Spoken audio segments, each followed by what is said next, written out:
my name is Nilüfer Nasrallah, a current MPP student and GSR at the School of Public Policy. Through our interview series, we will be hosting guided discussions with agencies, regulators, and academics on the topic of climate change and how California's water is currently being affected. I would like to extend a warm welcome to our third guest, Dr. Daniel Cayan, who is a research meteorologist in the Climate Research Division of Scripps Institution of Oceanography at the University of California, San Diego. Dr. Cayan, could you please introduce yourself and tell us about your research at UCSD? Glad to be here, Nilüfer. Thank you for having me. I'm Dan Cayan. I'm a climate researcher specializing in regional climate variability and climate change over the western part of North America with an emphasis in California. I do cover a range of sectors and impacts of climate, but certainly water resources and water hazards is an important one. Great. Thank you so much. So I'm going to go ahead and get started with the questions. So our first question is, what is the most important role of stakeholders in sustainable water resource management? Who are the main stakeholders? Well, I'm a physical climate researcher, and this strays a little bit from my expertise. So the answers I'm providing are from the perspective of a scientist and not a management and policy expert. But certainly in California, we have a range of stakeholders that all must be viewed as important. Of course, agriculture uses something in the neighborhood of 80% of the developed water in the state. So the ag community is certainly a critical stakeholder, and of course, there's a lot of structure in within all of these sectors. Domestic and urban industrial water, of course, is also important. It's very societally important, even though it uses not as much as agriculture, but it's necessary for society and also for driving our economy. Set of actors amongst that community is also important. And then finally, I guess I would mention environmental concerns and those that speak for the environment is another important actor in the water picture in California. So that's yet another. I think the role of these stakeholders increasingly must be one in which they need to understand and work together to form policy and manage water in a way that, at least as best can be done, satisfies the needs of the water community. Finally, I guess I would like to say that we like to think that experts such as yourselves in the policy arena and the community I represent in the scientific arena are useful in informing various parts of water resource and water hazards problems. Thank you so much. So our next question is, what are some water management changes that could help to reduce climate change impacts? Again, I'll come at this from the perspective of somebody that studies natural systems mainly, and not so much the managed system. But one thing that I would say is that expanded water markets so that water can be more liquid across different sectors I think is developing and will continue to develop to make water more useful across the various stakeholders and user communities in California. By way of scientific information, we are in the midst of a revolution with the passage of Groundwater Accounting Act in the earlier, I guess about 2014, to better understand how groundwater is used and the status of some of our precious groundwater aquifers in the state. And I think that needs to be reinforced.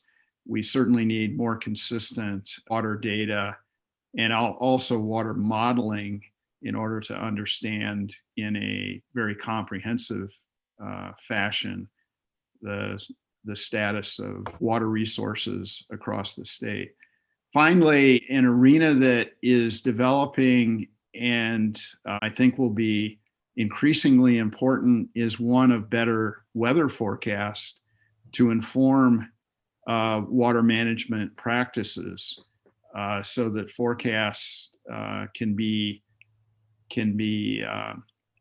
helpful in manipulating water, making room for water in reservoirs, and also transferring water so that forecast informed procedures, I think, are starting to bubble up across the California landscape. Thank you. How is climate change affecting California's water supply? Well, that's a really important question, and we're on the cusp of starting to see some of the early signs of climate change. Certainly, we're starting to see the loss of springtime snowpack, and of course, snow has formed a really important natural water reservoir for not only California, but elsewhere in the mountainous western states traditionally. But we have seen something in the neighborhood of 10% of the springtime snowpack vanishing because of warming temperatures. That trend we think will continue. Less snow storage, higher snow lines, flashier, more immediate runoff, more variability in the system as climate continues to change. There is evidence from climate models that the delivery of the natural supply of water via either snow or rain may become more contracted seasonally, that is more focused in the wintertime, diminish somewhat in the shoulder, spring, and autumn seasons. And there's an increased variability by way of longer dry spells and more intense heavy precipitation episodes in the future. So this will affect not only water supplies, but we also have to keep in mind that as temperatures warm across the next several decades, this will likely change the demand for water, both by society as well as the natural systems in California. So climate change, we think, will affect water from various perspectives, and will not only affect the amount that we have delivered, but also the amount that we need to carry on. And so, what is the impact of climate change on precipitation? As the climate warms, the atmosphere is going to become more humid. We are a water planet. As the Earth's surface warms, there will be more evaporation, and consequently, at least in a global framework, there will be more precipitation. However, globally, there are winners and losers in that setup, so that turns out that areas of the tropics and high latitudes may benefit or experience greater precipitation, but the big subtropical high pressure regions around the globe are all indicating there may be declines in precipitation as these descending atmospheric cells, areas where the air is descending instead of rising, may become drier. California falls on the edge of the North Pacific High, and indications from climate models indicate that in consequence, there may be longer dry spells and consequently somewhat more intensified droughts. On the other hand, however, as we know, in our winter season in California, we can expect occasional periods where the storm track gathers itself and gets pointed into the state of California. Some of the most dramatic examples of that process are called atmospheric rivers, or formerly pineapple expresses, where relatively narrow streams of highly moistened atmospheric air is driven by strong winds. And once that impinges on continental areas, particularly those that have mountainous terrain, creates uplift and heavy precipitation.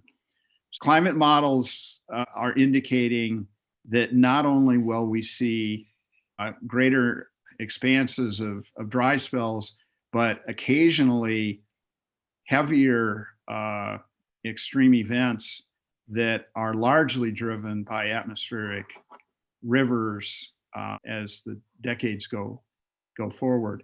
We already know that atmospheric rivers deliver something in the neighborhood of 40 to 60% of the annual water supply in the state, and are also responsible for a great majority of the floods in our area. We think that in climate warmed setting, that atmospheric rivers occasionally will get to be more intense because of this increase in the humidification of the atmosphere over the Pacific Ocean.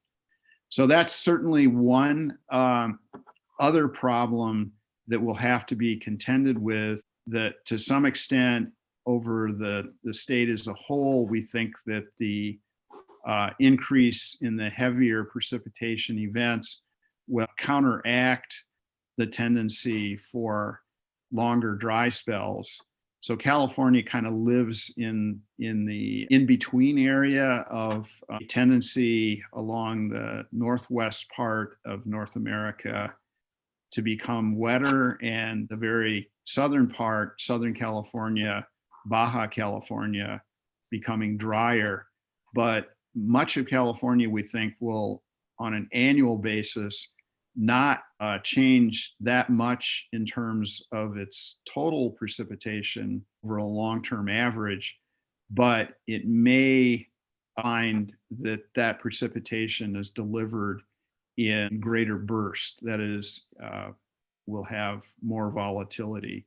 We already have in California the greatest relative volatility, greatest amount of variation from one year to the next of anywhere in the nation. And this tendency will probably intensify that variation. Thank you. And so, in terms of policy, what role has policy had in creating a change in climate change? And how can water policies help in adapting to climate change and its effects?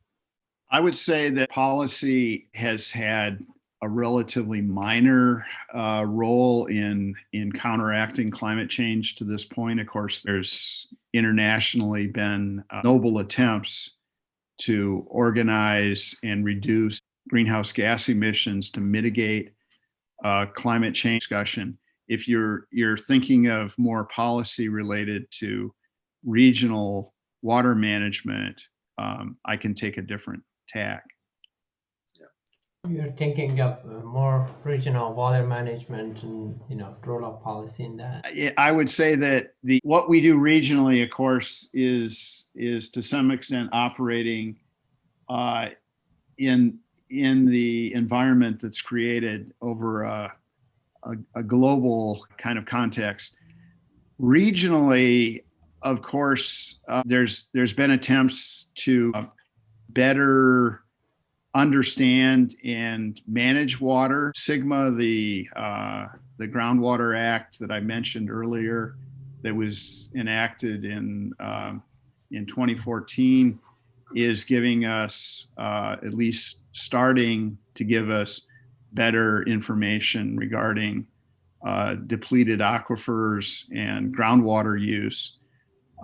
I think that the recent dryness that we've had in California has created an atmosphere and a mentality towards smarter water use. There's examples across the many water agencies in the state of California. Of course, California is a very complex environment, but there's examples of diversification of where water supplies are developed, and that diversification is very important in these periods where we have dryness and shortages. There is and will continue to be conversations between water, essentially city and municipal water agencies and ag water agencies for water transfers and water purchases. We have in San Diego County an important agreement with the area to our east, that Imperial Water District, in which San Diego has made important water purchasing, and consequently Imperial has taken some of their cropping out of production. So there's obviously probably other cases that will come into being that will involve water transfers and purchases and so forth. And there's also efforts increasingly to better manage water using better weather forecasts, and also I think there's some evidence that groundwater management, groundwater reclamation, and intrusion of or replenishment of groundwater supplies is going to be part of our future. So I think there's a lot of work to do there, but that's certainly an area where policy, engineering, science will come into play. And lastly, could you discuss the impacts of or damages of climate change on sea level rise along the California coast? Sea level rise is a phenomena that's been in our experience in California for many decades. Over the 20th century, average amounts of sea level rise along much of the California coast have been about half of a foot, something like 7 inches in 100 years. Because climate is warming globally, ocean waters are expanding thermally, and the large grounded ice and snow masses across the world's surface are melting, and that increases the volume of water in the ocean.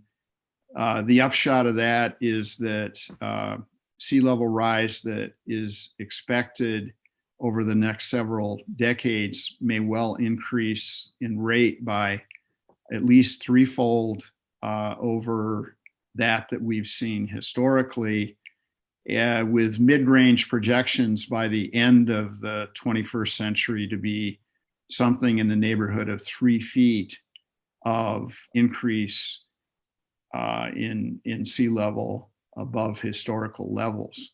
That, of course, will increase the amount of inundation and also will amplify the effects of storms along the California coast.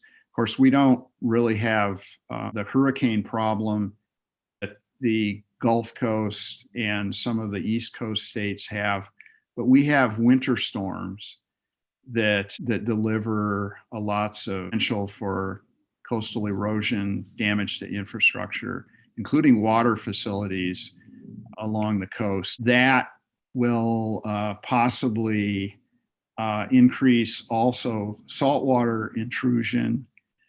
And there's also the problem of how do we dispose of wastewater, which in some cases, of course, there's runoff from treated wastewater that is returned to the ocean. And as water levels increase, that stormwater problem becomes greater and greater. The other thing that is really critical in California regarding sea level rise is the impacts to the San Francisco Bay and Delta, which is a great hub for the California water system. And of our high quality water, of course, is delivered north of Sacramento, but it flows through the Delta region for water users in the San Joaquin Valley and then farther south into Southern California. So having a reliable freshwater supply in the Bay Delta, particularly the Delta region, is quite critical. And seawater intrusion into that area that is aggravated by sea level rise is a big problem in the future. So that's a arena that is not necessarily one which we can point to currently that's had a really crucial impact, but it is one in the future that is of great concern. The other concerning part of that is the impact of increased water levels in that estuary and probably elsewhere on leveed structures, which hold back some of not only the saltwater, some of those leveed island systems, but also prevent some of the toxins in some of those areas from getting into the water supply. So sea level rise is an enormous problem that we will have to confront over the next several decades. And of course, it is a part of climate change that is only going in one direction. Water levels are very likely to increase and increase at an increasing rate. Thank you so much for joining us today and being a part of our interview series. Dr. Namadi and Dr. Dinar, is there anything you wanted to add as well? I think that Dan covered most of the aspects of climate change, scientific and even more than that. The only thing that I would like to ask Dan is how do you see, Dan, you are probably making many presentations to policymakers, both in California and outside California. How do you see any change in the perception of high-level policymakers to climate change, whether or not, if we take the extreme case of our president that there is no climate change to, let's say, the governor of California, previous governor at least of California, that was very active in the field of climate change and even promised to fight against the federal government if they are going to close the laboratories that allow us to measure climate change effects. Do you see over time any change in the perception of those people? Yeah, great question. All right. I think that that this issue has become not only physically more concerning, but I think that the attitude about climate change is becoming more taken more seriously across a number of sectors. This is uneven, and certainly in the water community, there are conservative elements that that don't want to deal with climate change, and understandably, they have a lot of immediate problems that are of great concern. But this one is one which, as I mentioned, with the sea level rise problem, is only going in one direction. And I guess one thing I would point out is with the summer and autumn that we've just gone through in California and across much of the West, the wildfire problem, along with heat waves, have really reinforced the urgency that these problems have to be dealt with. And of course, those symptoms, those catastrophic events, are in many cases the events that actually get not only the sort of higher authorities in our elected officials' attention, but they also get the attention of the private sector, which in many cases has kind of not been quite as active in this conversation, but needs to be in order for solutions to come to bear. And also the extent to which the general public is concerned, well, that eventually makes its way into policy. So I think that's a good sign. So I feel that this is becoming more serious as an important concern, and will probably increase in the future as some of these symptoms continue to cascade. So that's kind of a general answer, but I think that especially in California, I think we're on the right track. We have in this state, we have a very progressive system for accounting for and assessing climate change. And that's really an important underpinning for any policy and action to try to either adapt or mitigate these problems. Thank you very much. And I do want to just quickly follow up on that. And we talked about the precipitation and how it's changing over time by climate change. We talked about the sea level rise and all that. What would be, I know you hit some of those in your during this half an hour, but I'd like to get a few minutes on the solutions to the right. Is it policymakers getting more investments or changing the policy, or involvement of the scientific community with the water managers? If you focus on water, what would be your to your top solutions to the issues that we discussed? As we all know, there's not a silver bullet. These are very systemic and multi-dimensional problems. They're global problems. So in order to mitigate climate change, Right. we need a global, very resolved set of actions.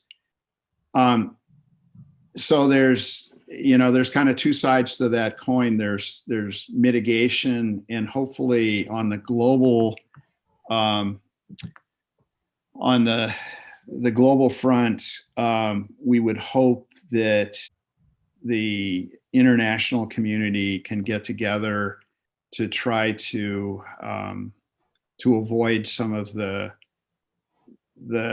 greatest consequences of climate change. And warming of 2 degrees Celsius has been labeled as dangerous. Amounts of climate change beyond which there may be essentially escalating and catastrophic kinds of feedbacks and so forth. Sea level rise is one of those problems. On the regional level, I think we have to really work hard towards adapting to at least a medium amount of climate change, because that is very likely to occur. Greenhouse gases, carbon dioxide, have very long atmospheric lifetimes.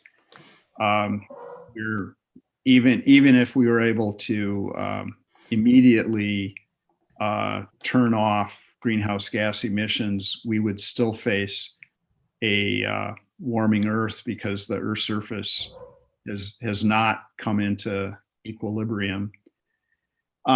So I believe policies that are